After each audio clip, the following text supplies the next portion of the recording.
আজকে খুব গুরুত্বপূর্ণ বিষয় নিয়ে আলোচনা করছি। এই ভিডিওটা পুরোটাই দেখবে।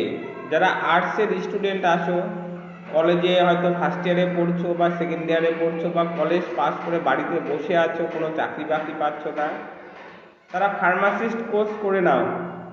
ফার্মাসিস্ট কোর্স করলে তোমরা 2 বছর পরেই লাইসেন্স ভাড়া দিয়ে মাসে 10 থেকে 15 হাজার টাকা পাবে। অথবা তোমরা ওষুধের দোকান খুলে ডাক্তারের চেম্বার করতে পারবে। অথবা ওষুধ কোম্পানিতে সান ফার্মা, লুপিন, প্রচুর কোম্পানি আছে। গোটা ইন্ডিয়াতে প্রায় 3000 কোম্পানি আছে, ওষুধ কোম্পানি আছে। সেই ওষুধ কোম্পানিগুলোতে তোমরা চাকরি করতে পারবে। সরকারি এবং বেসরকারি হাসপাতালেও তোমরা চাকরি করতে পারবে ফার্মাসিস্ট হিসাবে। বিভিন্ন ফুড সাপ্লাই অর্থাৎ food control, drug control room, food control room অর্থাৎ ফুড যেখানে আমাদের প্যাকেজিং জাতীয় খাবার তৈরি হয়, দুধের প্যাকেজিং জাতীয় খাবার তৈরি হয়, অথবা চিজ, লেজ, ঠিক আছে, যত প্যাকেট জাতীয় খাবার তৈরি হয় সেখানেও কিন্তু টেস্ট কন্ট্রোল অর্থাৎ ফার্মাসিস্ট তোমাদের দরকার পড়ে। তো তোমরা যারা ফার্মাসিস্ট করতে চাও, কেউ বসে থাকবে না, সবাই কোনো না কোনো কাজ পেয়ে যাবে, চাকরি পেয়ে যাবে। যদি কেউ চাকরি করতে না চাও, অন্তত লাইসেন্সটা ভাড়া দিয়ে 8 থেকে 10 হাজার টাকা বা 15 হাজার টাকা পাওয়া যায়। তো যারা ভাবছো যে ফার্মাসিস্ট করতে চাও, অতি শীঘ্রই যোগাযোগ করো। নভেম্বরের 30 তারিখ ভর্তি হওয়ার লাস্ট ডেট।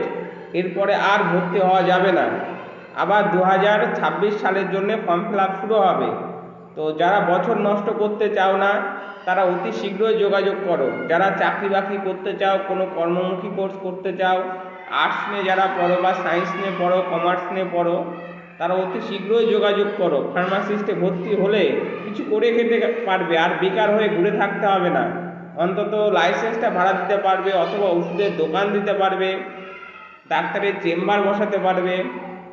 সরকারি চাকরি, হাসপাতালে সরকারি চাকরি, বেসরকারি হাসপাতালে চাকরি, রেলওয়েতে যে হাসপাতালগুলো আছে সেখানে চাকরি করতে পারবে, অথবা ওষুধ কোম্পানিতে চাকরি করতে পারবে। বিভিন্ন জায়গায় ফার্মাসিস্ট চাকরি করা সম্ভব, একটু চেষ্টা করলেই। পরবর্তীকালে সায়েন্টিস্টও হওয়া যায় এই ফার্মাসিস্ট করার পর। তোমাদের মেন কাজ হচ্ছে ওষুধ সম্পর্কে জ্ঞান। একটা ডাক্তারকে তোমাকে তোমার যে ওষুধটা আছে সেই ওষুধটা সম্পর্কে বোঝাতে হবে। তাই ফার্মাসিস্টটা করে নাও। যারা আর্টসের স্টুডেন্ট আছে, মাধ্যমিক উচ্চ মাধ্যমিক পাস করলেই ভর্তি হওয়া যায়। যোগাযোগ করো রায়গঞ্জ বিবিডি মোড়, শনি মন্দিরের পাশের গলি, রায়গঞ্জ।